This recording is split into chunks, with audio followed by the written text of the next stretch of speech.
Okay.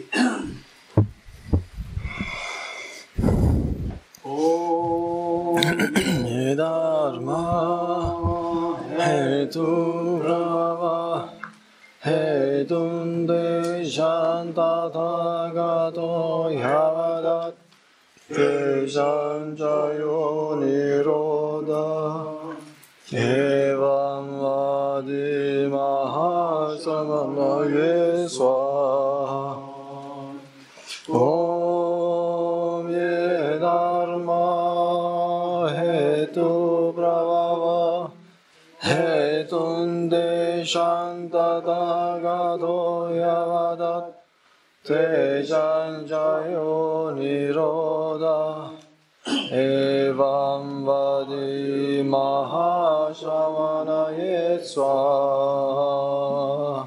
Om ye dharma hetu pravava hetum deshan tathagato yavadat deshan jayo nirodha evam vadi mahashramanaye swaha.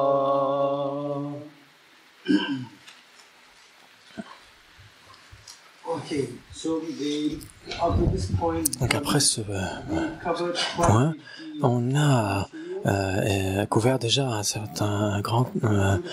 un morceau, et donc on va faire les 4 sauts des enseignements du Bouddha. Et donc c'est pour consolider ce que nous avons étudié jusqu'à maintenant. Et on va consolider tout ça.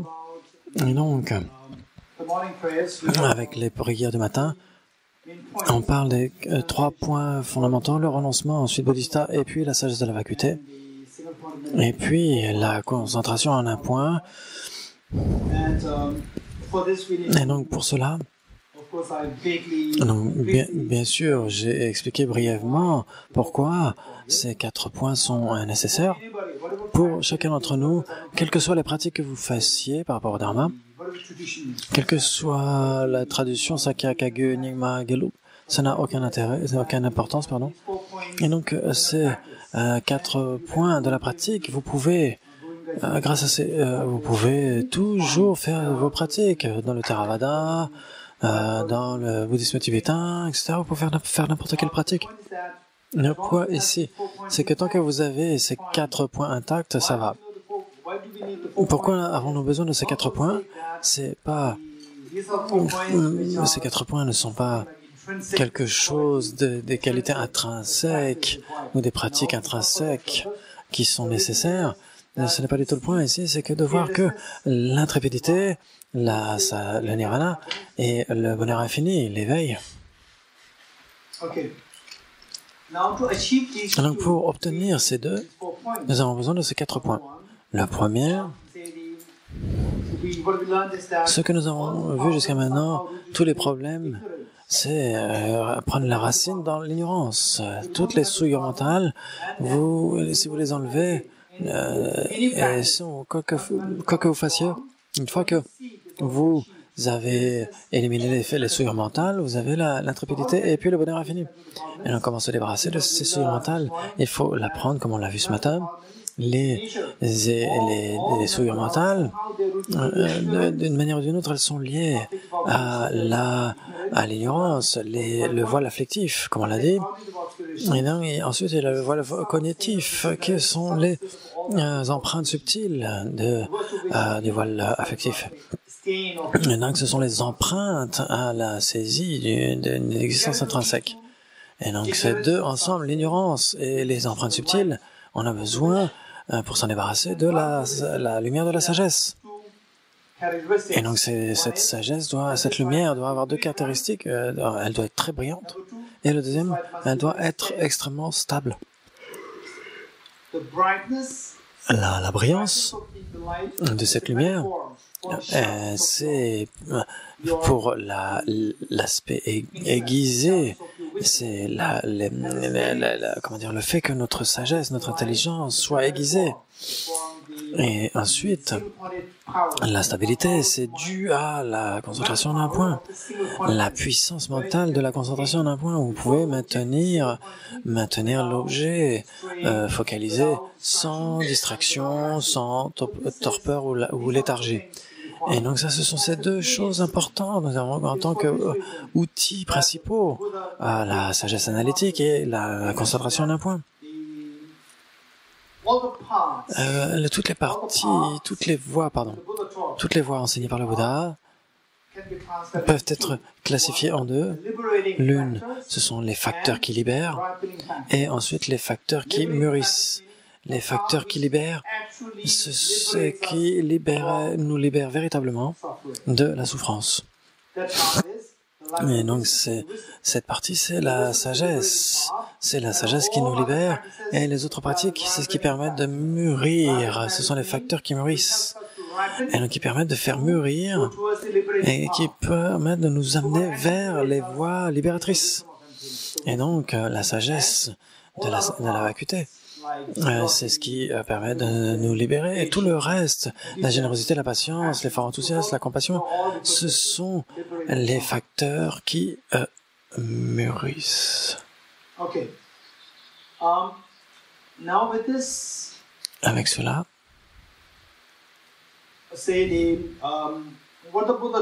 et donc ce que le Bouddha a enseigné, et donc il a enseigné la voie qui libère et les voies qui mûrissent, principalement la lumière, la brillance de la lumière et la stabilité de la lumière. La brillance, c'est la sagesse. La sagesse, c'est l'aspect aiguisé de la sagesse. Et puis la stabilité, c'est la concentration d'un point. C'est pour ça que nous avons besoin de deux choses. Plus la force qui nous pousse à cela, qui fait en sorte que cela fonctionne. Nous avons besoin de l'effort enthousiaste qui est la force qui nous conduit à cela, à la stabilité et à la clarté. Et donc, je veux être libéré, je veux me débarrasser de la souffrance. C'est le premier point. Le deuxième point, je veux aider les autres. Je veux aider les autres. Et donc ces deux motivations, c'est quoi?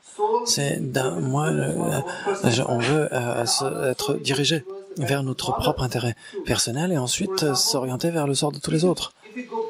Si vous allez vers le passé, il y a 2500 ans, quand le Bouddha était toujours là, et donc juste pour votre information, c'est parce que c'est une classe très spécialisée ici. Donc, la biographie du Bouddha, elle est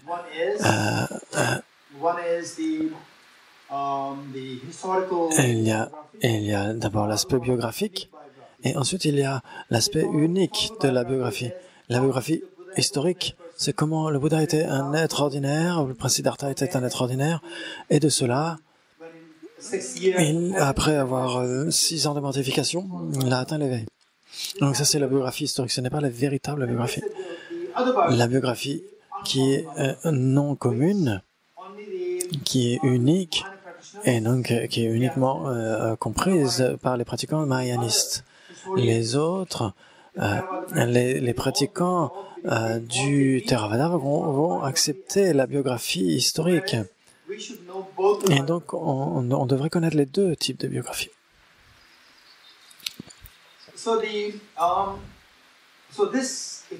Et donc, si vous regardez la biographie des Bouddhas, après avoir obtenu l'éveil, il est allé faire des tournées de mode. Il est allé dans différents endroits, les enseignements, pour enseigner. Les enseignements, ce n'est pas aussi formalisé que maintenant. Le Bouddha simplement s'asseyait, et puis les gens venaient autour, 2 personnes, 10, 20, parfois une centaine ou plus. Et le Bouddha enseignait aussi simplement que cela. Et parfois, quand le Bouddha marchait, les passants, les villageois qui voyaient le Bouddha comme quelqu'un qui est extrêmement différent, extrêmement compatissant, vous voyez quelqu'un d'extrêmement différent.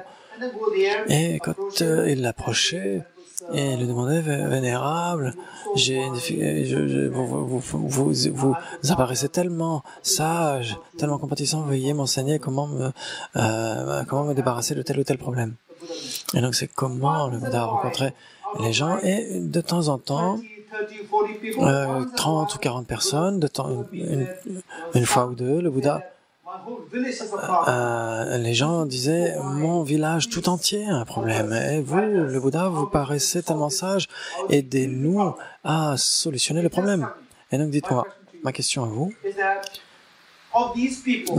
parmi ces gens,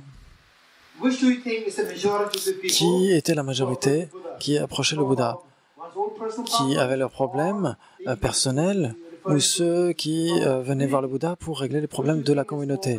Et qui étaient les plus communs? Les problèmes personnels.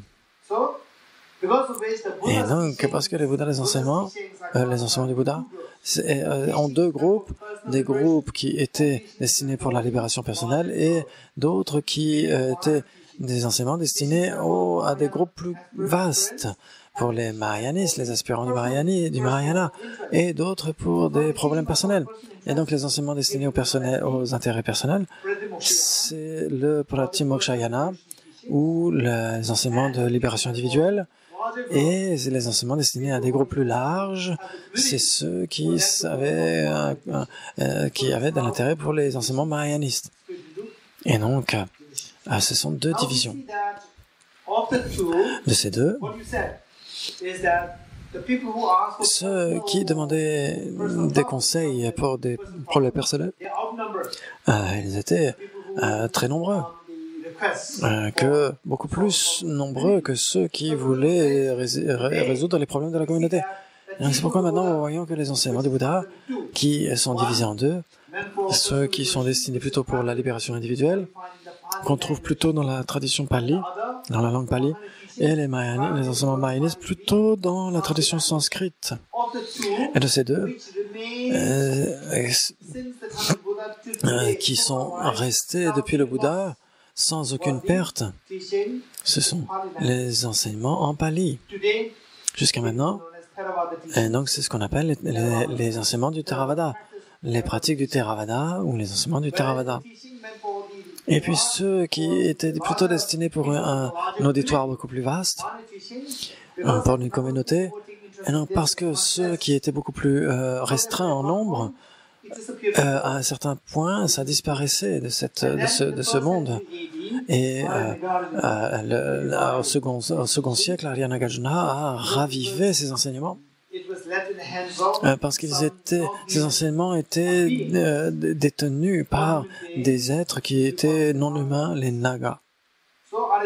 Et Arya Nagarjuna, grâce à sa connexion karmique avec ces Nagas, et avec sa responsabilité karmique de raviver les enseignements mahayanistes, a retrouvé tous ces enseignements, et ces enseignements en sanskrit. Principalement en sanskrit, ce sont les enseignements mahayanistes. Et donc, ils ne parlent pas non seulement de la libération individuelle, mais surtout comment aider les êtres au sens large. Avec Bodhicitta, puisse-je atteindre l'état d'éveil pour aider tous les êtres à éliminer la souffrance. Et donc, c'est tous les êtres, sans exception, cet enthousiasme. Il y a, pour se débarrasser de l'arbre vénéneux, avec la hache extrêmement aiguisée, qui est la sagesse qui, le tronc de l'arbre vénéneux est extrêmement puissant, extrêmement gros. Et donc, là, on a vu que c'était le voile afflictif. Le voile afflictif qui est constitué par le karma, les afflictions et les graines actives respectives de ces deux. Et donc, on a besoin d'une hache extrêmement aiguisée. Et cette sagesse qui a besoin de la stabilité, de la focalisation. Et l'enthousiasme doit être extrêmement grand pour trancher cet arbre à la racine. Et donc cet enthousiasme doit être tourné vers le sort de tous les êtres. C'est bodhicitta. Bodhi, c'est l'éveil omniscient, et chitta, c'est l'esprit. C'est l'état d'esprit qui aspire à l'éveil omniscient. Donc, par exemple, une mère qui sait qu'il y a de la nourriture à 10 km d'ici, et si elle est toute seule, elle va se dire, ok, j'ai simplement du riz, tout va bien, j'ai pas besoin de faire 10 km à pied. Mais si elle a 10 enfants qui souffrent de faim, elle va pas hésiter tout de suite. Elle va aller tout de suite à faire les 10 km, 20 km. Elle va courir chercher la nourriture. Parce que son aspiration est beaucoup plus vaste, beaucoup plus puissante pour bénéficier à ses enfants. Et de la même façon, quand vous pensez à tous les êtres, cette aspiration devient tellement intense. Et que avec cette aspiration, vous allez utiliser la hache de la sagesse de la vacuité qui va vous permettre de vous débarrasser non seulement du voile afflictif, mais aussi du voile cognitif. Et ça va vous mener à l'éveil omniscient, l'éveil complet, qui est le bonheur infini, ou l'éveil. Et donc, avec cette aspiration, quand c'est que pour vous débarrasser de vos propres souffrances qui sont créées par quoi? Le voile afflictif ou le voile cognitif. C'est sur le voile afflictif. Seulement vous débarrasser du voile afflictif. Pour vous débarrasser du voile afflictif, on n'a pas besoin d'avoir un enthousiasme aussi vaste qui serait tourné vers les autres. Simplement, c'est pour vous. Et donc, vous trouvez le renoncement. C'est l'enthousiasme qui vous permet de vous débarrasser de vos propres souffrances, c'est le renoncement. Et l'enthousiasme qui vous permet de vous débarrasser d'atteindre l'éveil pour aider tous les êtres, c'est bodhicitta. Et donc, avec la sagesse, on a besoin de la concentration d'un point pour stabiliser la sagesse, et on a besoin de la bodhicitta. Et pour avoir l'expérience de la bodhicitta, on doit avoir l'expérience du renoncement. Sans le renoncement, sans l'expérience du renoncement, vous ne pouvez pas avoir une véritable bodhicitta. Et donc la bodhicitta doit être l'aspiration pour nous qui suivent les voies mahayanistes. Bodhicitta doit être supporté par le renoncement, l'expérience du renoncement. 4. Maintenant, ce qu'on va faire, c'est que on va aller vers le renoncement. Qu'est-ce que le renoncement? On va commencer par là. Certains d'entre vous savent déjà ce que sont les pratiques de l'Amrim, les pratiques des étapes graduelles de la voie. Je ne vais pas aller en détail maintenant, peut-être que à l'avenir j'irai plutôt dans les détails, mais pour maintenant, le renoncement, c'est une pratique qui peut être pratiquée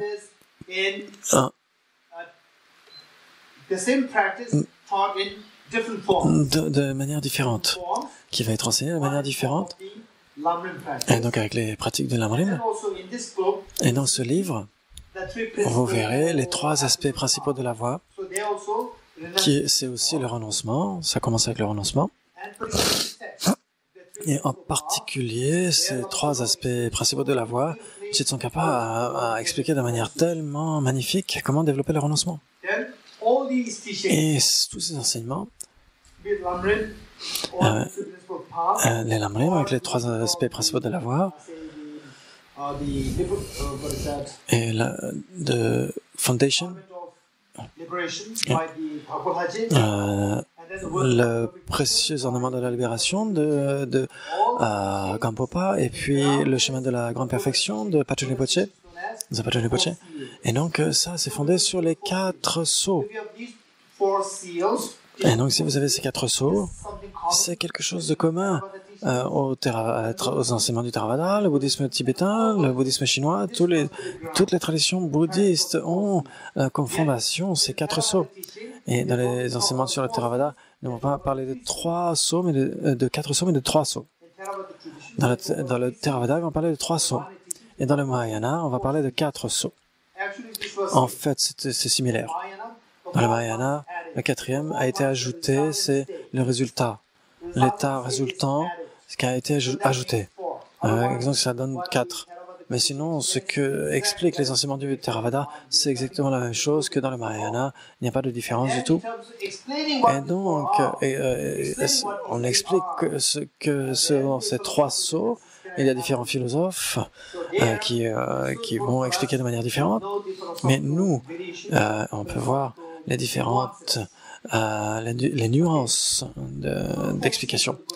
Et donc les 4 sceaux du Bouddha Dharma, Pour les cultiver le renoncement, c'est principalement pour cultiver le renoncement. Sans le renoncement, bodhicitta est impossible.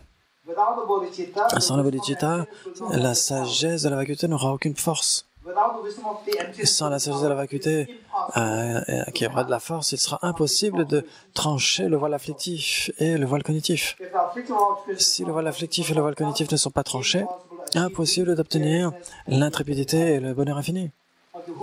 Donc qui veut obtenir l'intrépidité et le bonheur infini? Levez vos mains.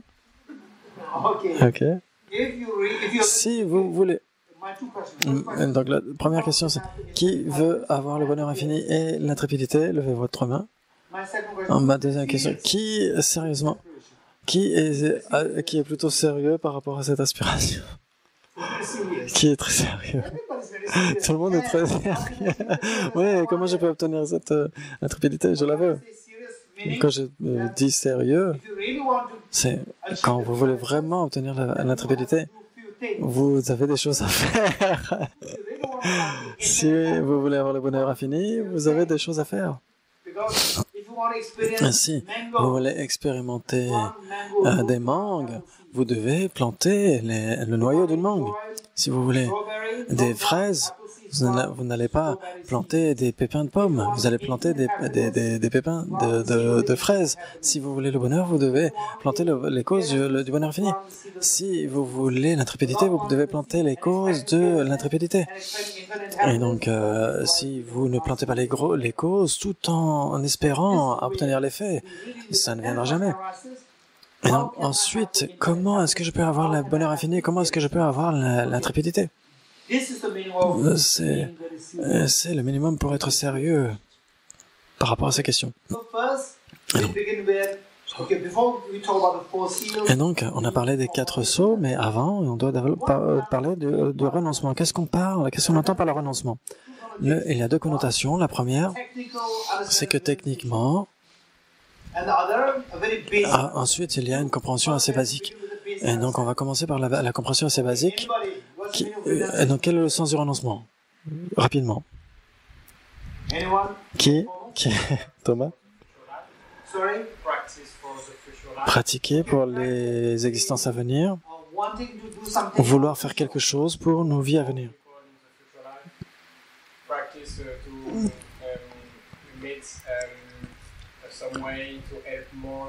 Pratiquer pour faire en sorte que, au cours de ça va nous aider au cours des vies à venir. Très bien. Marie? Le renoncement, c'est le renoncement. So we renounce suffering. Et donc n'oubliez pas cela. Donc toutes les réponses qui vont être données ici, essayez d'être attentifs. Vous pourriez ne pas être d'accord avec certaines. Vous pourriez être partiellement en accord avec certaines, etc. Et écoutez les réponses et votre esprit va s'activer.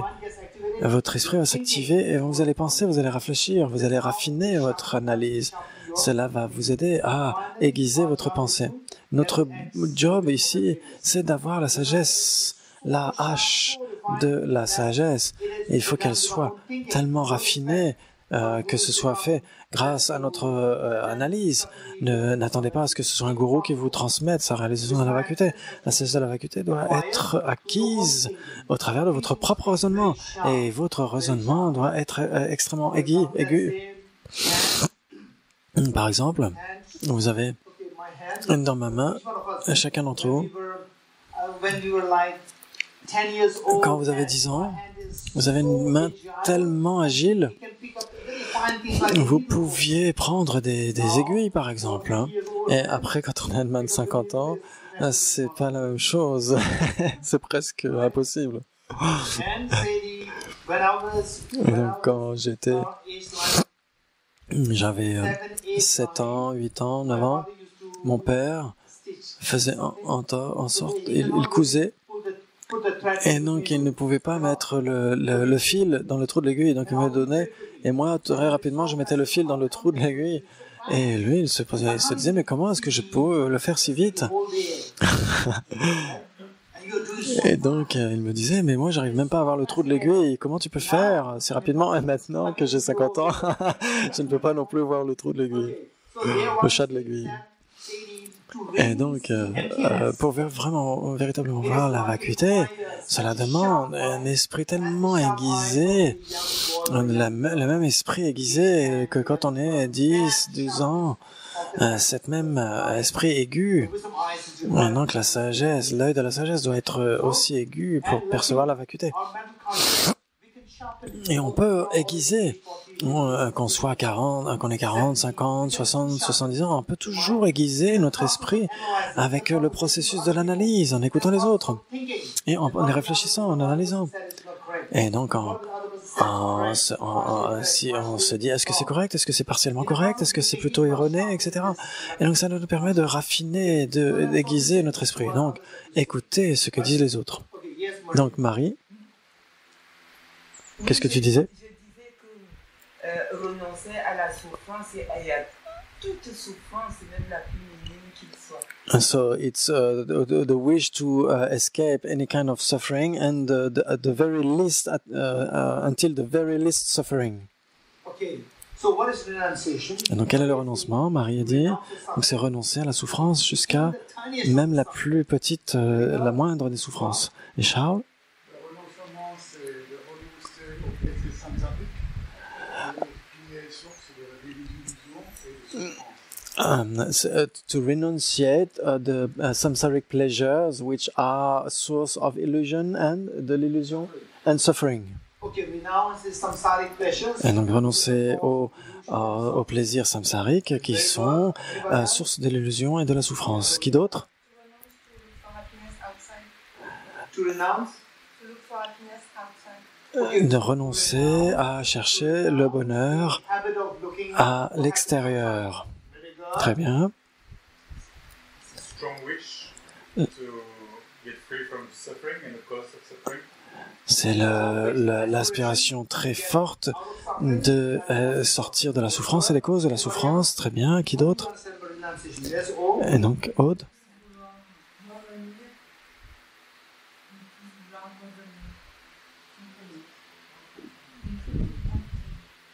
On va parler plus fort. No, not to the wish not to come back again. Okay. Wish not come back to France. De ne plus revenir en France.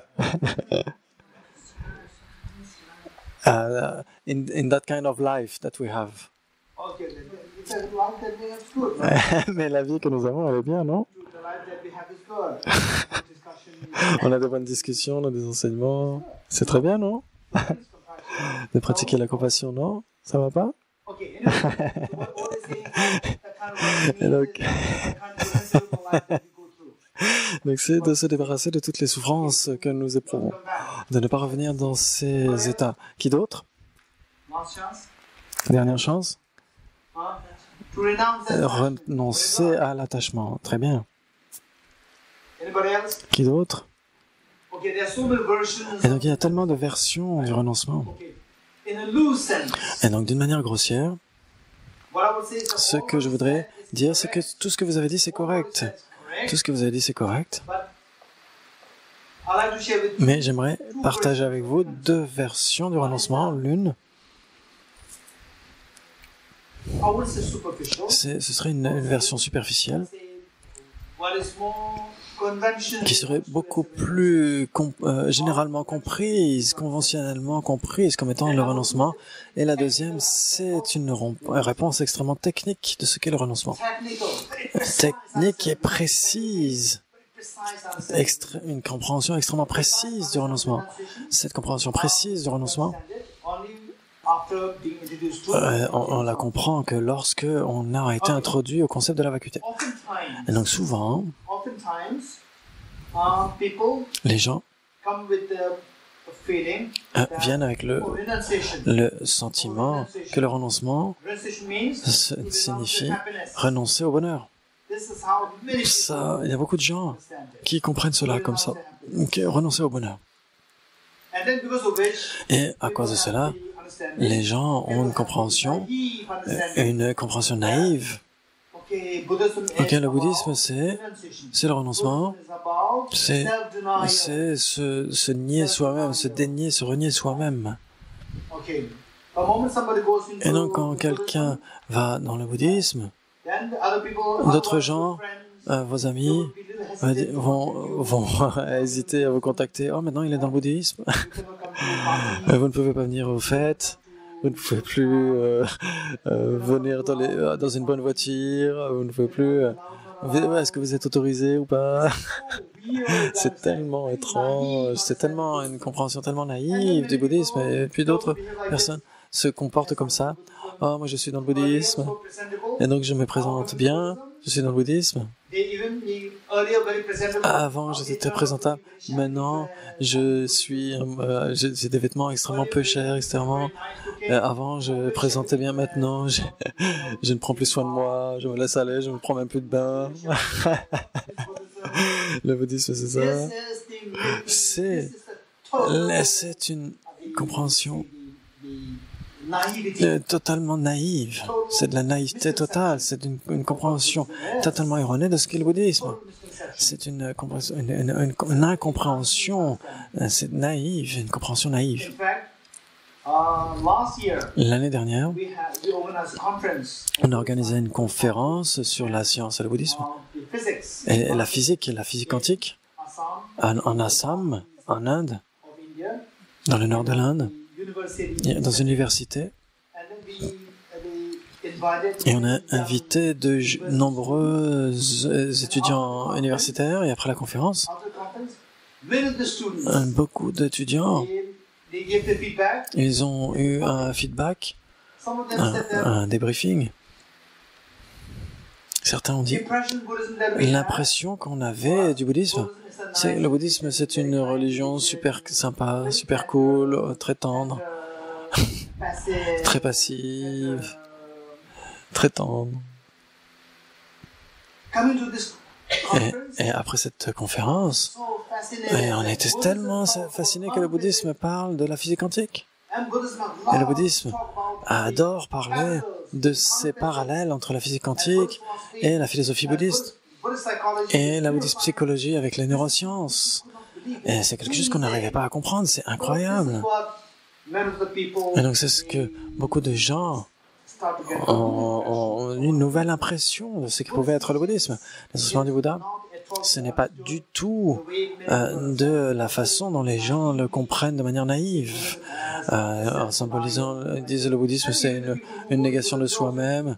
Et même, mais certains aussi qui sont bouddhistes se comportent comme ça. Et donc, quand on vient dans le bouddhisme, la façon dont les Indiens et les Occidentaux,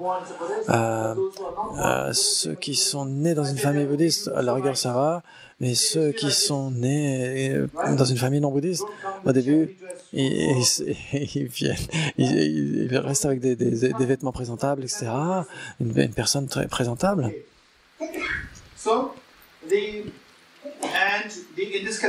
Et avec cette connexion, je dis à certaines personnes qui viennent dans le bouddhisme, qui deviennent végétariens, et donc je dis c'est très bien de tourner vers le végétarisme. Mais ne devenez pas un mauvais exemple, devenez un bon exemple. Qu'est-ce que ça veut dire être un mauvais exemple? Si vous êtes végétarien, et puis vous dites ah, là, il n'y a aucun intérêt de manger de la nourriture n'a aucun intérêt. C'est comme manger de l'herbe. Et donc, on mange juste pour remplir l'estomac. Et votre santé décline. Vous ne faites plus attention aux nutriments, vous ne faites plus attention aux protéines, aux vitamines, aux minéraux. Et vous mangez simplement, et sans vous préoccuper de ce que vous mangez, vous finissez à l'hôpital. Et les gens disent, ne devenez pas végétarien, regardez cette personne. Et donc il faut être un bon exemple, un bon modèle pour ceux, et de ne pas être un modèle promouvant le non-végétarisme. Au contraire, il faut être un bon modèle. Quelqu'un qui avait d'abord une bonne santé, puis ensuite qui a fini à l'hôpital. Et donc, qui est devenu tellement faible, tellement malade, tellement avec des allergies à ci, à ça. Et donc, si vous tournez vers le végétarisme, soyez un bon exemple. Faites attention à votre régime. Faites attention de manger des nourritures qui sont suffisamment, qui contiennent les lipides, les glucides, etc. Donc, tous les nutriments nécessaires. Soyez un bon exemple du végétarisme. Et ensuite, quand quelqu'un entre dans les enseignements bouddhistes, faites en sorte d'avoir bien compris, d'être le bon exemple. Donc, ce que je dis ici, c'est que le renoncement, toutes ces incompréhensions viennent à cause de l'incompréhension par rapport au renoncement. Un peu plus fort. Oh, c'est plus fort. Un peu plus. Ok. Parce que je montre, je peux transpirer cette énergie. Et donc le renoncement. Là, les incompréhensions viennent à cause du fait que l'incompréhension par rapport au renoncement. Donc, si on comprend qu'il faut se débarrasser du bonheur, à ce moment-là, on l'interprète comme une négation de soi-même. Et quel devrait être le sens du renoncement? Ne le faites pas trop compliqué, faites-le simplement. Posez-vous la question. Et puis, qui voyez les gens qui sont devenus bouddhistes. Comment est-ce qu'ils sont devenus bouddhistes? Et donc, commencez avec... c'est le début de la compréhension de ce que veut dire le renoncement. Et donc, chacun d'entre vous, comment est-ce que c'est venu? La majorité. Oh, j'étais tellement heureux. J'ai demandé au centre Kalachakra comment me débarrasser du bonheur. Qui d'entre vous avait trop de bonheur et voulait vous débarrasser de votre bonheur et vous êtes venu au centre Kalachakra pour vous débarrasser de votre bonheur? Qui est venu dans le bouddhisme avec cette attitude? Personne. Ça veut dire que le renoncement n'est pas renoncer au bonheur. Si vous venez au bouddhisme, avec la compréhension, avec la croyance, avec l'aspiration, oh, veuillez me débarrasser de mon bonheur. Donc, votre renoncement, cela voudrait dire ça en effet. Mais ce n'est pas comme ça que vous êtes venu au bouddhisme. Vous êtes venu au bouddhisme avec le sentiment, oh, j'ai tellement de problèmes. Veuillez m'aider à me débarrasser de mes problèmes. Veuillez m'aider à renoncer à mes problèmes. Enseignez-moi à me débarrasser de mes problèmes. C'est comme ça qu'on est au bouddhisme. Le bouddhisme devrait vous enseigner comment vous débarrasser de la souffrance et non pas comment vous débarrasser du bonheur, n'est-ce pas? Et donc, de toute façon, en fait, on n'a pas... on est tellement pauvre en bonheur, on est tellement riche en souffrance. Le bouddhisme, quand vous venez au bouddhisme avec l'aspiration que le bouddhisme devrait vous aider à vous débarrasser de la souffrance, le bouddhisme devrait vous aider à vous débarrasser de la souffrance. Si le bouddhisme, au lieu de vous enseigner la façon de vous débarrasser de la souffrance mais du bonheur, à ce moment-là, c'est pas le bon bouddhisme. Le bouddhisme doit vous aider à vous débarrasser de la souffrance. Le renoncement, c'est renoncer à la souffrance, et non pas renoncer au bonheur, ne l'oubliez pas. Et donc, c'est renoncer à la souffrance et non pas renoncer au bonheur, ne l'oubliez pas. Ensuite, comment renoncer à la souffrance? Et donc là, vous êtes une personne plus sage. Renoncer à la souffrance, on a besoin de comprendre la réalité du monde, la réalité. Que la souffrance, cela ne vient pas par hasard. La souffrance, elle vient sous la base de cause. Yedharma Hetu Prabhava, le mantra qu'on récite le matin, Yedharma Hetu Prabhava, ces phénomènes, particulièrement les phénomènes douloureux qui adviennent de leur cause. Quelles sont les causes? Quelles sont les causes de la souffrance? Et dites-moi, les causes de la souffrance? Quelles sont les causes de la souffrance? Dites-moi. Levez vos mains. Levez vos mains, levez vos mains, levez vos mains. Là-bas. L'attachement. L'attachement. Martine. L'ignorance. L'ignorance qui saisit un soi. Marie. The self-grasping ignorance. Yeah. Karma. Oh, lequel? Le karma contaminé ou non contaminé? Le karma contaminé ou non contaminé? Le karma contaminé, très bien. Il faut être très précis. Okay. Let's say that. What made you sick? Food made me sick. Don't food made me sick. Et donc, si je dis la nourriture me rend malade, est-ce que la nourriture vous rend malade? Food will make you sick. Et pourtant, la nourriture peut vous rendre malade. Si vous ne, si la nourriture vous rend malade, vous ne vous arrêtez la nourriture. Let's be very precise. Et donc, il faut vraiment être précis. La nourriture, comment dire, vénéneuse, empoisonnée me rend malade. Et quelle est la cause de la souffrance? Ce n'est pas le karma, c'est le karma contaminé. Very good. C'est très bien. Qui d'autre? Les causes de la souffrance. Les afflictions grossières, très bien. Qui d'autre? Anybody? Le désir, desire, Desire. le désir, Very good. très bien.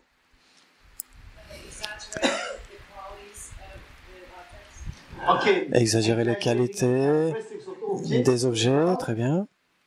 Okay. In other words, yes. L'égocentrisme. Self-centered attitude.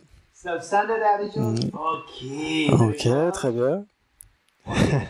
Did you hear something new here? Est-ce que vous avez entendu des choses nouvelles en 7? Donc là, c'est la différence entre la saisie qui saisit un soi et la saisie égocentrique. Donc là, Marie a ajouté donc la saisie égocentrique. L'égocentrisme, c'est un point très important. Let's not forget. Et donc, n'oublions pas, quels sont les 5 points ici qu'on a vu de texte de Nagarjuna. On a vu donc, le samsara qui advient du karma contaminé. Le karma contaminé adviennent des afflictions grossières. Les afflictions grossières adviennent de l'attention inappropriée. L'attention inappropriée advient de l'ignorance qui saisit un soi. N'oublions pas ces points, vous comprenez? Et donc, quand on a étudié ce qu'on a étudié aujourd'hui, à partir de cela, on est allé quand même en profondeur par rapport à ce que le Bouddha a enseigné. Yadharma hetu prabhava. Tous ces phénomènes qui adviennent de cause. Là, on sait, la souffrance advient de cause. Etum tesham tathagato yavadat. Ce que le Bouddha, sont ces causes ont été enseignées par le Bouddha. Quelles sont les causes? Enseignées par le Bouddha comme étant les causes de la souffrance. Quelles sont les causes? La saisie d'un soi, l'attention inappropriée, les afflictions grossières et le karma contaminé. Très bien. Ces 4 sont ce que le Bouddha a enseigné comme étant les causes de la souffrance, n'est-ce pas? Teshan chayo nirodha evam vadi. Teshan chayo nirodha. Comment venir à la cessation de ces causes a aussi été proclamé par le Bouddha. C'est une affirmation extrêmement importante. Comment se débarrasser des causes de la souffrance?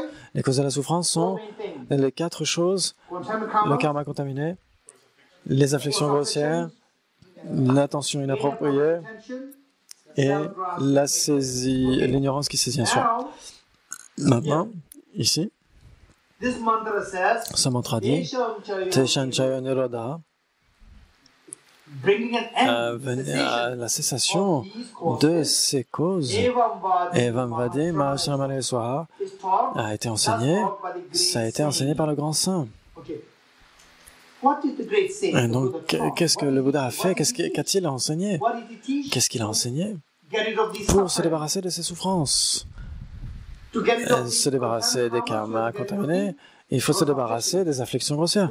Pour se débarrasser des afflictions grossières, il faut se débarrasser de l'attention mentale inappropriée. Pour se débarrasser de l'application mentale inappropriée, il faut se débarrasser de l'ignorance qui saisit un soi. Pour se débarrasser de l'ignorance qui saisit un soi, qu'est-ce qu'il faut faire? Il faut réaliser la sagesse de la vacuité, cultiver la sagesse. C'est la base, la structure basique des enseignements du Bouddha. Ne l'oubliez pas. Chacun qui suit le bouddhisme, qu'il soit quelqu'un qui suit le Bouddha, qui prédomine, surtout au Sri Lanka, en Thaïlande, en Birmanie, Cambodge, une partie du Vietnam, où certains suivent ou qu'on suive le Theravada, ou le bouddhisme chinois, le bouddhisme tibétain, tous ces concepts, tout cela vient des causes, de ces causes. Et pour se débarrasser de ces causes, c'est les principes fondamentaux que chacun doit connaître, quelle que soit notre tradition. Si on ne le connaît pas, même si on dit qu'on suit la tradition tibétaine, on ne suit pas la tradition tibétaine. Si on prétend suivre le Theravada, on ne suit pas le Theravada. Même chose pour le bouddhisme chinois. C'est quelque chose qui doit être le principe fondamental des enseignements du Bouddha. Sans cela, quelles que soient les pratiques que vous fassiez, ou dont vous parliez, des pratiques extrêmement sophistiquées, ou des choses extrêmement sophistiquées, vous n'avez pas la fondation. Sans la fondation, vous n'allez nulle part. Et donc c'est pourquoi, pour fonder une voie correcte, c'est si précieux. C'est pourquoi le Bodhisattva Shambhideva a dit, pour rencontrer la voie correcte, c'est tellement rare. C'est tellement rare. Et donc on est extrêmement fortuné d'être connecté avec le centre Kalachakra. Et puis nous sommes connectés avec les enseignements de sa sainteté le Dalai Lama. Et puis bien sûr, avec Lama Tsongkhapa, Arya Nagarjuna et tous ces grands maîtres tibétains, on est extrêmement fortunés d'avoir rencontré cette voie correcte. Et avec cette connaissance, le renoncement veut dire, dites-moi, le sens basique du renoncement et le sens technique, c'est quand on aura compris la vacuité. Et donc, qui va me rappeler ce que veut dire le renoncement? Qui va me le rappeler? C'est le job de qui? C'est le... Et donc, le samsara, ce qu'est le samsara? Ah oui. Que c'est que le voile cognitif. Donc le renoncement, le sens exact et précis du renoncement, on doit le comprendre sur la base de la compréhension de la vacuité. Et donc on a certaines choses, plusieurs choses, le sens exact du renoncement, le sens exact du samsara, le sens exact de le voile cognitif. Et aussi le sens précis du nirvana. Donc ça, techniquement, on doit le connaître de manière précise. Donc ce qu'on a appris jusqu'à maintenant, c'est que le renoncement signifie renoncer à la souffrance. Renoncer à la souffrance, ensuite, c'est comment est-ce qu'on renonce? En renonçant aux causes de la souffrance. Et connaître comment renoncer aux causes de la souffrance, on doit identifier ce que sont ces causes, bien sûr. Qui peut nous dire les formes complètes? Qui peut nous dire, lever la main, nous donner les causes complètes de la souffrance? Tous les 4 points, les 4 causes. Très rapidement. Dominique? Le karma contaminé, contaminated karma. The gross afflictions. The inappropriate mental attention and the self-grasping ignorance. Magnifique. Et donc après avoir quitté le centre Kalachakra, ne l'oubliez pas, parce que après la retraite, il ne faudrait pas oublier tout cela. Ce sont des points. Si par exemple, si Dominique explique cela, c'est extrêmement précis. Extrêmement précis, c'est très bien. Et donc, ce que je voulais partager brièvement avec vous, qui est très important, si, pour véritablement expérimenter l'intrépidité et l'absence de peur, pour sérieusement, qui d'entre vous est sérieux par rapport à ça, au fait de vouloir obtenir l'intrépidité? Donc on est très sérieux. Si on est très sérieux, ce qu'on devrait faire, ce qu'on devrait comprendre, c'est de se débarrasser de la cause finale des peurs. C'est la saisie d'une existence en soi, c'est l'ignorance qui saisit en soi. Et on doit s'en débarrasser. Et donc ce qu'a dit Marie tout à l'heure, qu'est-ce qu'elle a apporté en plus? L'attitude égocentrique. Elle a apporté cela aussi. Et on n'en a pas parlé encore jusqu'à maintenant. Mais elle a apporté cela en plus. Ok. Et donc, qu'est-ce que le rôle de l'attitude égocentrique? Qui va me le rappeler? quel est le rôle de l'attitude égocentrique? Pour créer les souffrances. Oui, en effet, l'attitude égocentrique a un rôle à jouer, mais on ne va pas en parler maintenant, on en parlera plus tard. Qui va me le rappeler? Marie, tu vas me le rappeler?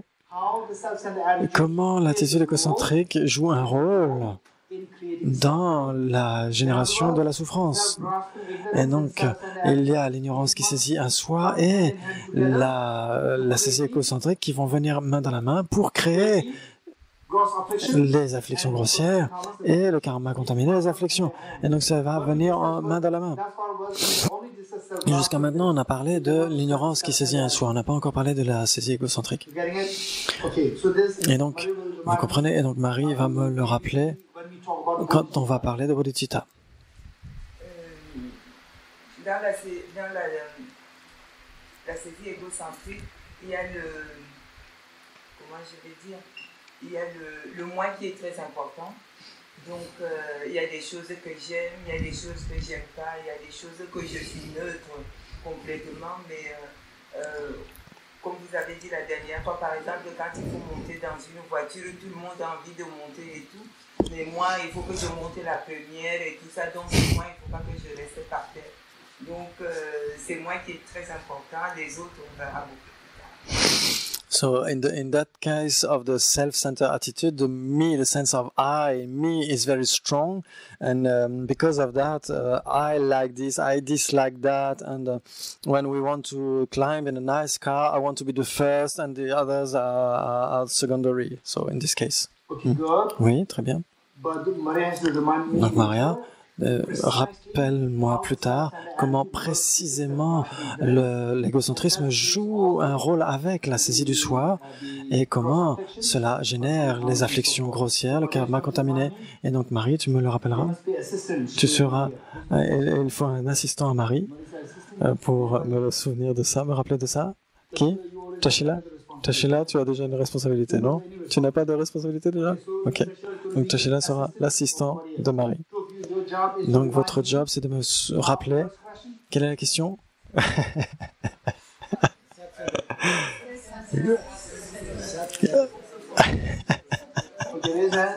Levez vos mains.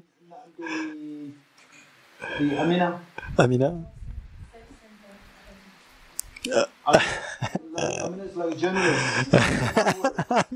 comme une journaliste qui me résume juste avec un mot. Donc donnez-moi la phrase complète à quelqu'un. Anne-Sophie. Anne-Sophie. Is the role of self-centered attitude combined with self-grasping to make the suffering? Comment, quel est le rôle dans l'égocentrisme en combinaison avec l'ignorance qui saisit un soi, qui génère toutes les afflictions grossières et le karma contaminé qui finalement engendre la souffrance. Comment cet égocentrisme joue un rôle là-dedans? Maria et Tashidajela vont faire en sorte que je n'oublie pas cela. Vous ferez bien de le noter.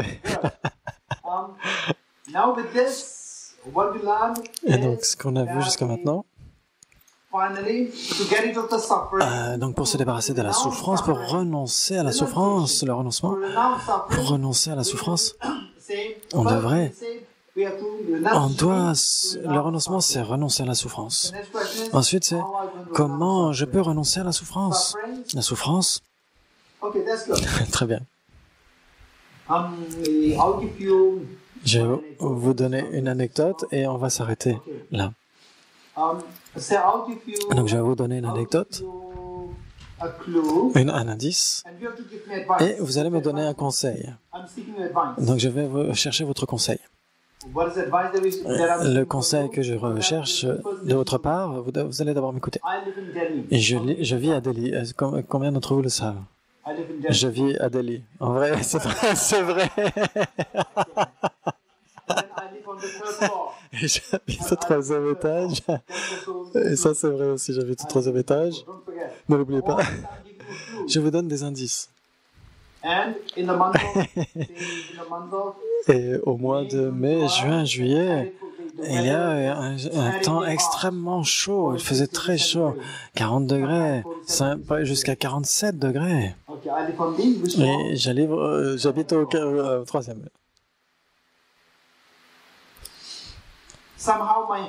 Et donc ma maison, il y a tellement de moisissures.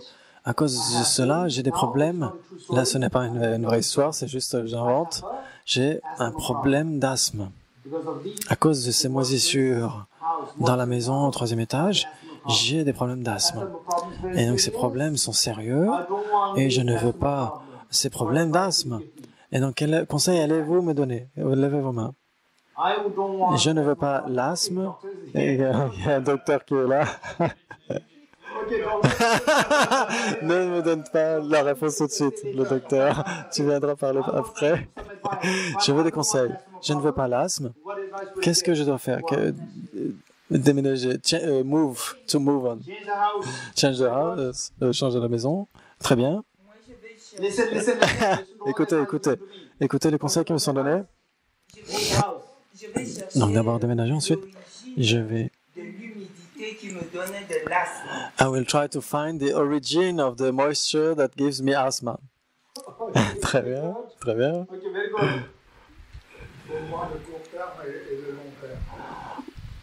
We have to distinguish the short term and the long term. Say it again. We have to distinguish the short term and the long term. Yeah. Le short term, c'est le traitement de l'asthme pour que vous puissiez respirer. So the short term is to deal with the asthma, to treat, and the long term is to avoid pollution. Okay, avoid the pollution, avoid the moisture. Avoid the moisture. Comment est-ce que je peux me débarrasser de la moisissure?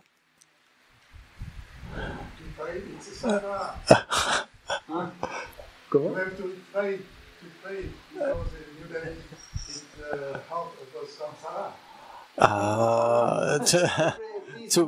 Simplement prier pour qu'il n'y ait plus de pollution dans le lit. Okay, Charles? Thomas? Ah, pardon, Thomas. Yes. Go around the world to see us during this period. Say it again. Go around the world to see us during this period. Faire une tournée pour venir nous voir pendant cette période. Voilà, venir en France 3 fois. Et... Ah, c'est pas à cause de l'air conditionné, c'est à cause de l'humidificateur. Il faut utiliser un déshumidificateur. Laura? Pratiquer le contentement. Donc c'est comme ça que l'asthme va partir. Ça c'est magnifique, ça c'est merveilleux. On pratique le contentement, l'asthme ça va.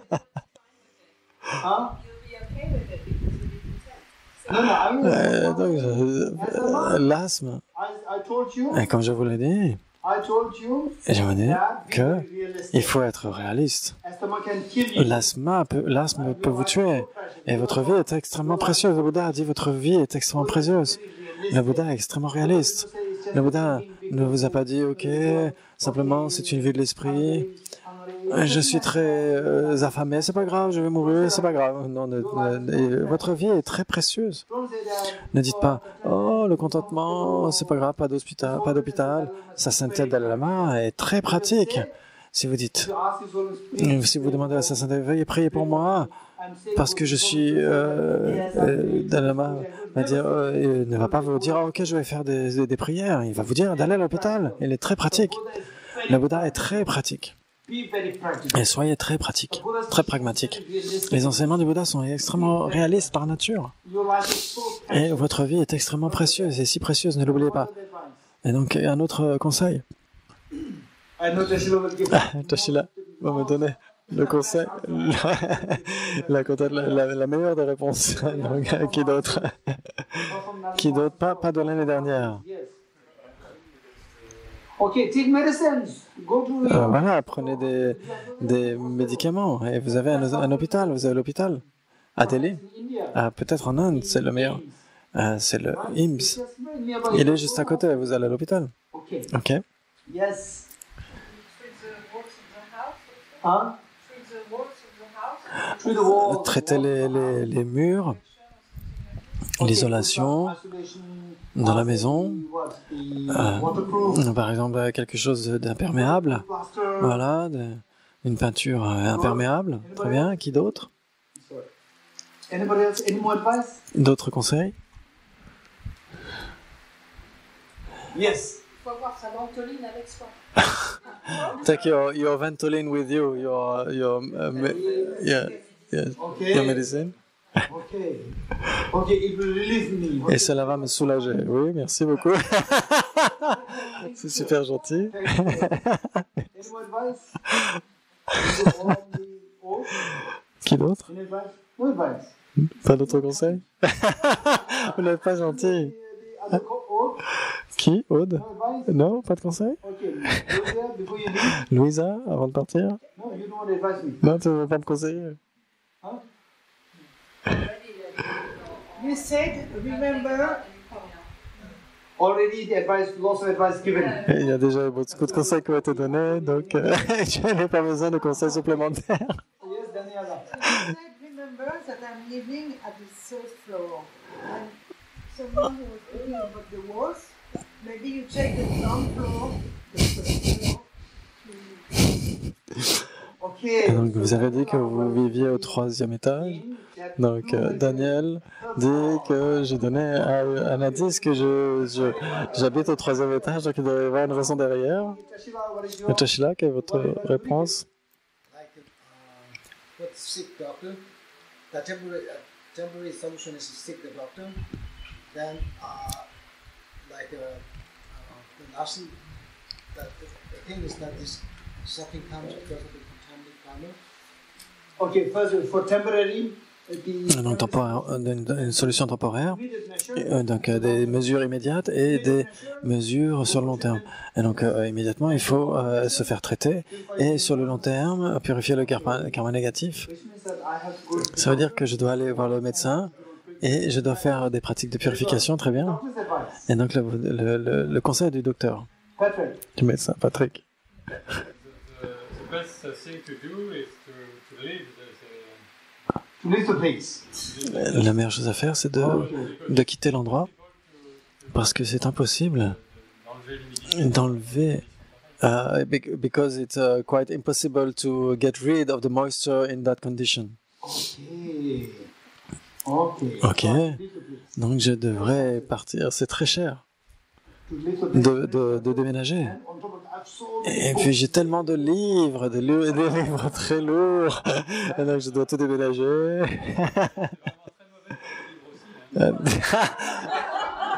Moisture is also very bad for the books. Moisture is also very bad for the books. C'est vrai, oui, je suis d'accord avec toi. Et ton nom? À côté de Virginie? Juste devant Virginie. Virginie aussi. Donc la deuxième Virginie. Virginie a dit, il faut un déshumidificateur. Voilà, il faut. Et donc elle veut me faire acheter un déshumidificateur. Ok, ça va. Et donc quand ça la casse, vous avez besoin d'appeler le technicien et il va dire ok, je vais venir demain et demain il va jamais venir. Et donc je n'ai pas eu un vrai bon conseil. Et donc, qui m'a donné un bon conseil? Marie? Il faut trouver l'origine, d'où vient l'humidité, et puis enrayer cette origine et voir après si on a plus de... Et là, je me dis, So we have to check the origin of the moisture first. We have to check it and to get rid of that. Donc maintenant, et donc qu'est-ce que tu penses? Qu'est-ce que ce serait cette origine de l'humidité? Mais ça peut être de l'eau et tout ça, mais cette origine de l'humidité... Okay, so let's see how. Voyons. On va suivre le conseil de Marie et on va voir qu'au lieu d'acheter, au lieu de déménager, qui est très compliqué, number one, very expensive. Et puis c'est très cher, hein, vous allez dépenser de l'argent en plus, et puis déménager tous vos livres. Okay, very complicated. Donc c'est très compliqué. Et puis il y a le déshumidificateur, qui est une bonne idée aussi, mais c'est aussi un plan sur le court terme. Et puis le docteur. Et donc vous revenez après avoir vu le docteur, il vous a traité, mais c'est pas parce que vous allez voir le médecin que la moisissure s'en va. Et puis vous avez la ventoline, et donc je vais l'inhaler, et puis la moisissure va toujours être là. Et quand je n'ai plus de ventoline, je vais souffrir à nouveau. Et donc si vous suivez le conseil de Marie, ok Geshe-la, ne vous pressez pas, ne déménagez pas, n'achetez pas le déshumidificateur, ne déménagez pas, comme Dominique m'a conseillé. Et donc, simplement essayez de voir qu'au 3e étage, l'humidité ne vient pas du sol. Souvent, l'humidité vient du sol. Et donc, l'humidité ne vient pas du sol au 3e étage. Et donc, ça vient du ruissellement. Et donc, il faut voir les causes de la moisissure. Et donc, Marie a découvert que, et donc, ça n'a rien. Il y a donc des ruissellements. C'est tellement évident. Et donc, c'est juste une petite, une fissure. Et donc, la fissure va faire en sorte que le mur tout entier va être humide. Et donc, Marie a découvert les lézardes. Et donc, elle va acheter juste une forme comment ça s'appelle, de plâtre, ou simplement 2 € de silicone, et c'est terminé. Et voilà. Et mon asthme sera terminé. Je n'aurai pas besoin de déménager. Je n'aurai pas besoin d'acheter un déshumidificateur qui coûte très cher. Je n'aurai pas besoin de cette ventoline, ce poison. cette ventoline qui m'empoisonne. Et je n'ai pas besoin de prier. Vous voyez, je n'aurai pas besoin de faire ces purifications. Et donc mes problèmes vont être solutionnés, vous comprenez? Et donc le point ici, c'est quand vous avez un problème, vous devriez être la personne sage qui va aller trouver les causes de ce problème. Pour se débarrasser des causes de ce problème, vous devez bien sûr traiter le problème de manière médicale. Et donc, vous n'allez pas simplement échapper à la moisissure. Donc, en fait, il faut essayer de traiter le problème des symptômes. Ensuite, vous allez vous attaquer aux causes. Une fois que vous avez identifié les causes, comme le ruissellement, etc., vous allez acheter ce silicone qui coûte 2 € et vous allez réparer. Et alors que le déshumidificateur c'est 200 €, le déménagement ça coûte cher aussi, alors qu'avec 2 € de silicone vous réglez le problème. Et donc c'est pourquoi les enseignements du Bouddha sont si précieux. Le Bouddha est tellement pragmatique, il nous enseigne la façon d'être réaliste et d'être pratique et d'utiliser notre sens commun. Et donc, essayez de retracer les causes. Et donc le renoncement signifie renoncer à vos souffrances. Et pour renoncer à vos souffrances, vous devez comment renoncer aux causes de la souffrance. Très bien. Mais donc c'est comment les enseignements du Bouddha font tellement sens en nous en renonçant à la souffrance. Quelles sont les causes et comment se renoncer aux causes? Quelles sont les causes? Les causes de la souffrance? Et quelles sont les causes de la souffrance? Le karma contaminé, les afflictions grossières, l'attention inappropriée et l'ignorance qui saisit un soi. Et donc, les causes ici, il y a plusieurs couches. Et donc, finalement, si vous ne voulez pas de la souffrance, qu'est-ce que vous devriez faire? Quelle cause vous devriez éliminer?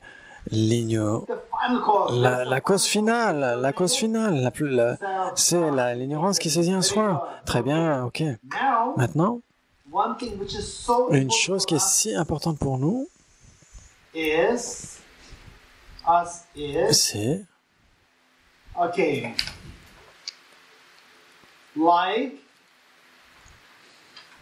what we experience, how many of us identify Combien d'entre nous ont our identifié negative actions, nos actions négatives, uncontaminated, les karmas contaminés négatifs? Combien d'entre nous, est-ce qu'on peut les identifier? Les karmas négatifs dans lesquels on s'engage, est-ce qu'on peut les identifier? Combien d'entre nous on les ont identifiés? Les karmas contaminés. Par exemple, vous employez des propos durs, des propos blessants.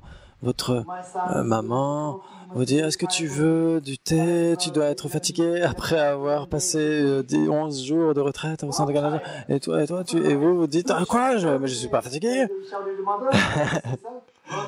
Et ça, c'est la parole, le karma verbal négatif. Et puis physiquement, vous allez montrer votre colère, c'est le karma négatif physique du corps. Et mentalement, vous êtes déjà en colère. C'est le karma mental. Et nous pouvons voir que ce sont les 3 types de karma négatifs. C'est tellement évident. Combien d'entre vous, vous savez quand vous êtes en colère? Levez vos mains. Combien d'entre vous connaissez? Vous savez quand vous êtes en colère? Oui, je suis en colère, comme vous le savez. Et puis, et donc, vous savez que vous avez déjà prononcé des propos durs, vous avez quelqu'un, vous le savez. Le premier, le karma contaminé, c'est quelque chose d'évident. Bien sûr, les plus subtils, on les met de côté, mais les plus grossiers, pour les identifier, c'est plutôt facile. Ensuite, qu'est-ce qu'il y a? Les afflictions grossières. Les afflictions grossières. Les afflictions grossières, on peut les catégoriser en 2 groupes. L'une, c'est l'attachement, l'autre, c'est l'aversion. L'attachement et l'aversion. Les afflictions grossières. Combien d'entre vous, vous pouvez identifier que vous avez de l'attachement ou quand la colère, l'aversion agit, combien d'entre vous les identifiez qu'ils viennent dans votre esprit? Combien d'entre vous n'ont jamais identifié? Très bien. Donc,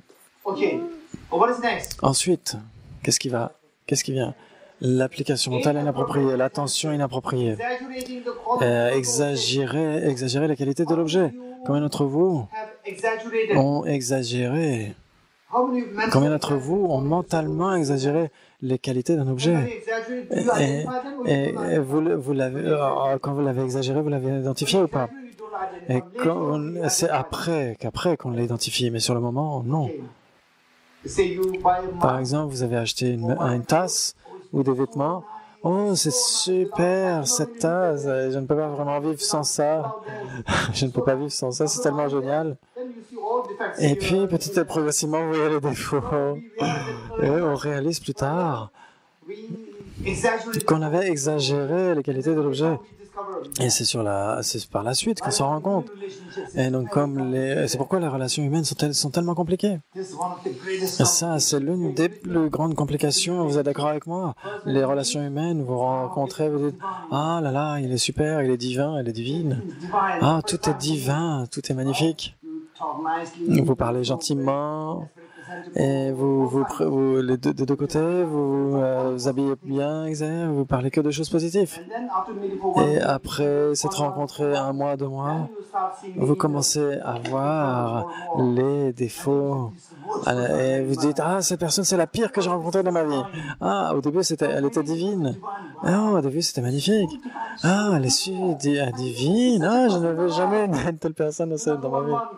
Et après 1 mois, 2 mois, ah, c'est la pire de toute ma vie. Ouais. C'est-à-dire qu'au début, vous voyez la personne de manière divine. C'était juste une exagération de la qualité de la personne. Parce que vous avez oublié d'identifier cela.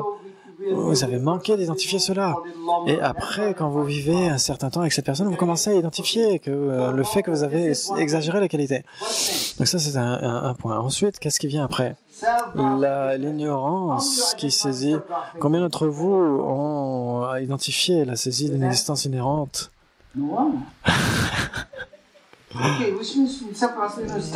Et donc, ça veut dire que cette ignorance n'advient jamais chez vous. Non, les Français n'ont pas.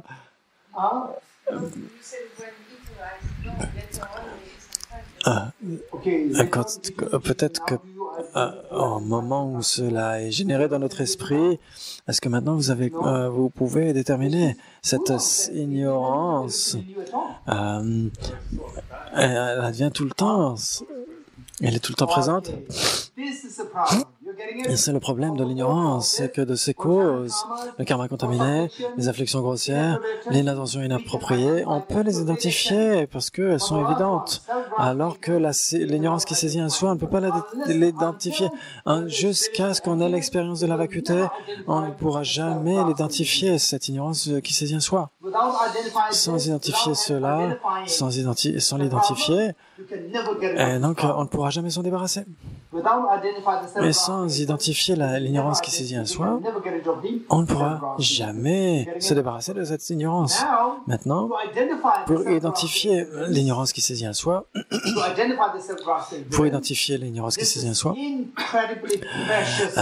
y a ce joyau incroyablement précieux. C'est là. On va dire, par exemple, je vais partager l'histoire avec vous. Il y a 6 ans, en Inde, un groupe de terroristes a attaqué un hôtel, peut-être l'hôtel Taj Mahal à Mumbai. Peut-être que certains d'entre vous vous en souvenez, une attaque terroriste. Et un terroriste a été arrêté, vivant. Et croyez-le ou non, il avait 21 ans. Il était très jeune. Il avait juste 20 ans ou 21 ans. Un jeune garçon. Et finalement, après avoir été arrêté, il a eu des procès. Et ensuite, il a été exécuté. Quand il a été exécuté, dans les journaux, les gens dansaient dans la rue. Je ne dis pas que c'est bon ou pas, que c'est bien ou pas. Ce que je suis en train de dire, que je partage avec vous la réalité. Ce jeune garçon a été exécuté, et quand cette nouvelle a été révélée, les gens dansaient dans la rue. Et ça, ensuite, ça a été annoncé dans les journaux, que les gens dansaient dans la rue. Maintenant, dites-moi.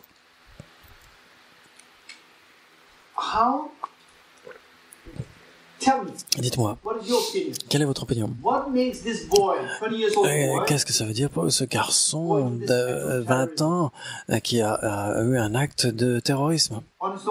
De lui-même? C'est venu de lui-même? Ou parce qu'il a eu un lavage de cerveau par quelqu'un? Il a été embrigadé? N'est-ce pas? Bien sûr, c'est sûr, il a eu un lavage de cerveau de la part de quelqu'un. Donc comment il a été embrigadé? On lui a dit, même si tu meurs, tu rencontreras Dieu, etc. C'est comment le lavage de cerveau a eu lieu. Tu rencontreras Dieu. Donc, si c'était vrai, pourquoi est-ce que celui qui lui fait le lavage de cerveau, pourquoi est-ce que ce n'est pas lui qui va rencontrer Dieu? Et donc, pourquoi c'est moi qui dois aller rencontrer Dieu? C'est comment les gens font en brigade, les gens. Ce jeune garçon tellement innocent qui a été embrigadé. Et il est mort. Il a été exécuté. Et donc, quelle est la raison pour que les gens puissent se réjouir de cela? Même s'il est mort, et celui qui lui a l'embrigadé, il est toujours là, il va envoyer d'autres jeunes. Tant que le maître à penser est là, vous êtes d'accord avec moi? Tant qu'il y a le maître à penser qui est là, il y aura toujours des jeunes. Pour lui, ce n'est pas grave, il en envoie d'autres. Il y a d'autres, il va les embrigader et il va en envoyer d'autres. Et donc, une personne devrait se réjouir que c'est uniquement si le maître à penser est neutralisé. Mais il n'y a aucune raison de danser dans la rue si un jeune garçon embrigadé meurt. il n'y a aucune raison parce que le maître à penser est toujours là. Et c'est là, le problème est toujours présent. Tant que l'ignorance qui saisit un soi n'a pas été touchée, indiquée, pointée du doigt, nos habitudes malsaines, par exemple, on va par exemple dans l'alcool. On va, par exemple, on a n'importe quel type d'attachement à la nourriture, par exemple. Et n'importe quoi qu'on ait comme attitude. Et donc ça, c'est à cause de l'ignorance qui saisit un soi. Et pour identifier cette ignorance, c'est tellement difficile. Et pourtant, une fois qu'on l'a identifié, il y a une joie tellement grande en nous, parce que là, on a trouvé notre maître à penser, qui nous embrigade et qui nous fait agir de manière malsaine. Donc là, c'est l'ignorance qui saisit un soi qui est notre maître à penser pour pour produire les afflictions. Et donc on devrait prendre soin se tourner vers les causes grossières. On devrait prendre soin de cela et de manière très importante, mais aussi il faut aussi se débarrasser de ce qui les génère. Il faut se débarrasser de l'ignorance qui saisit un soi. Et donc d'abord,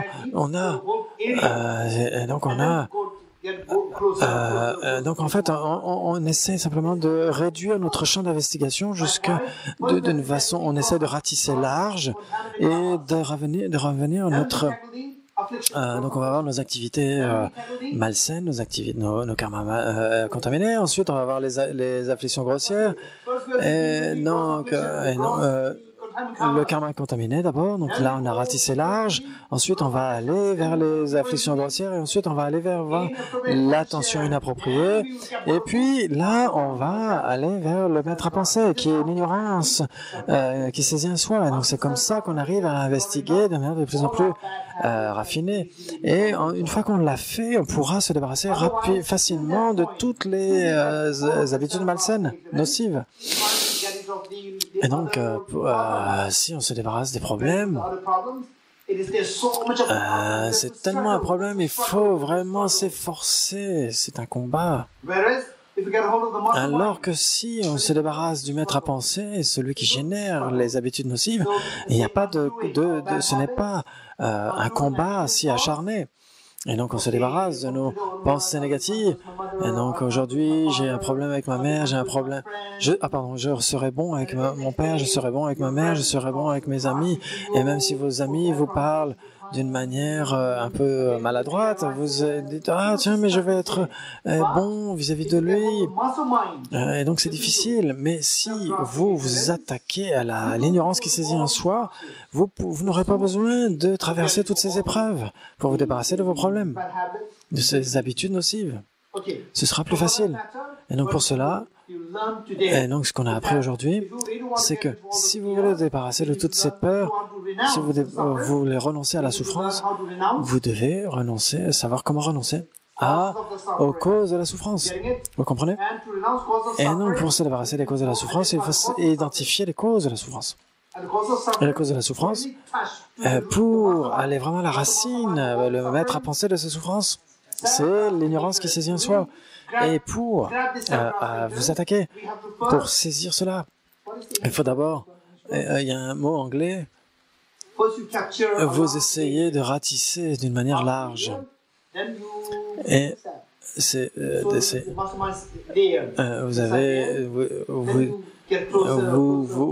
vous réduisez le champ d'investigation jusqu'à arriver au maître à penser. Et donc vous vous débarrassez de tout ça. Il y a un mot anglais. Consolider. Il y a un autre mot, bon, c'est pas grave. C'est cette idée, c'est de ratisser de manière large pour essayer de réduire votre champ d'investigation jusqu'à ce qui engendre tout ça. Et donc vous arrivez d'abord au champ le plus large, qui est les karmas contaminés. Ensuite, vous allez aux afflictions grossières. Et puis, ensuite, vous allez jusqu'à l'attention inappropriée.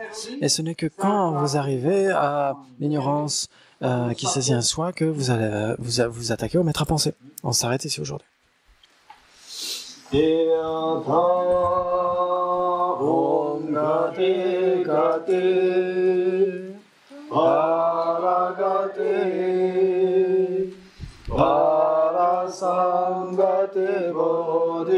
swaha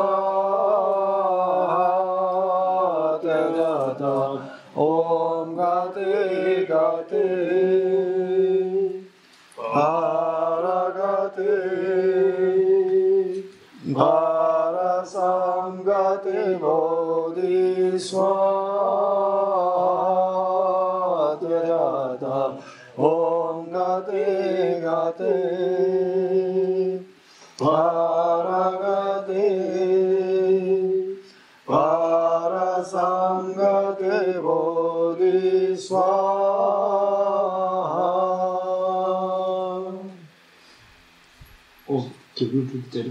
On va faire les dédicaces rapides.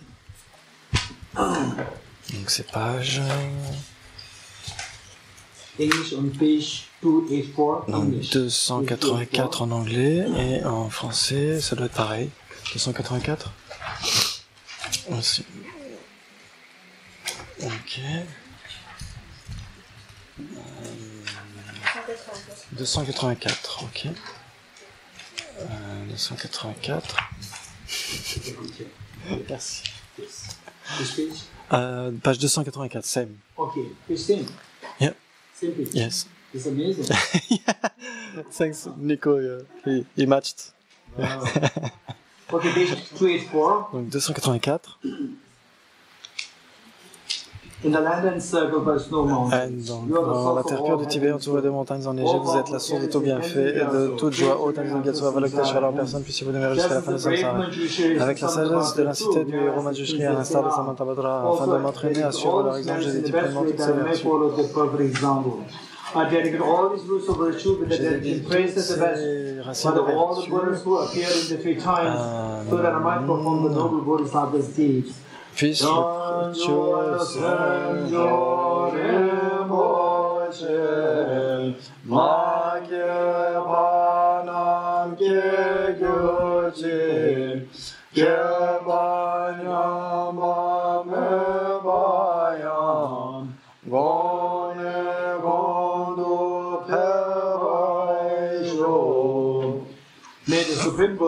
Puisse le précieux esprit d'éveil, l'être là où il n'est pas né, et là où il est né, puisse-t-il ne pas décliner, mais toujours se répandre. Tant que durera l'espace, tant que déroulera la trace, puisse sagement aussi rester pour leur souffrance se dissiper. Par les mérites issus de ces actions vertueuses, puisse-je atteindre rapidement l'état du Guru Bouddha et mener tous les êtres sans exception vers cet état éveillé.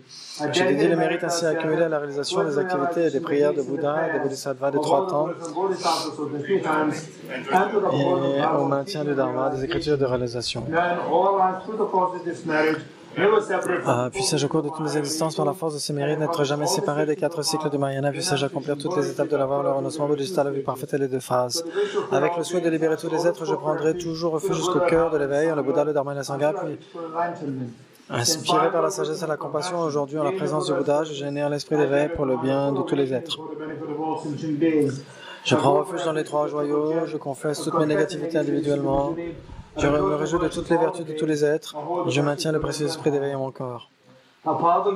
Vous qui clarifiez toujours plus la voie, unissant la vacuité et la compassion, ô protecteur du Dharma, des êtres et du pays des neiges, ô Tenzin Gyatso, il manque le prénom de sa sainteté. Je prie pour que vos souhaits s'accomplissent spontanément. Puissent les opérations des pensées, actions malsaines, des forces malignes humaines et non humaines qui prennent une apparence malveillante à cause des prières perverties faites à l'encontre du Bouddha Dharma, totalement vaincues par le pouvoir de la vérité des 3 joyaux. Puissent-je au cours de nos existences n'être jamais séparés de mon parfait maître, bénéficier de la magnificence du Dharma, et après avoir parachevé les qualités des terres et des chemins, puisse-je atteindre rapidement l'état de Vajradhara. Au cours de toutes mes existences à venir, puisse-je être guidé par les Manjushri, être capable, même au prix de ma vie, de détenir le Dharma en général et les enseignements sur l'interdépendance en particulier.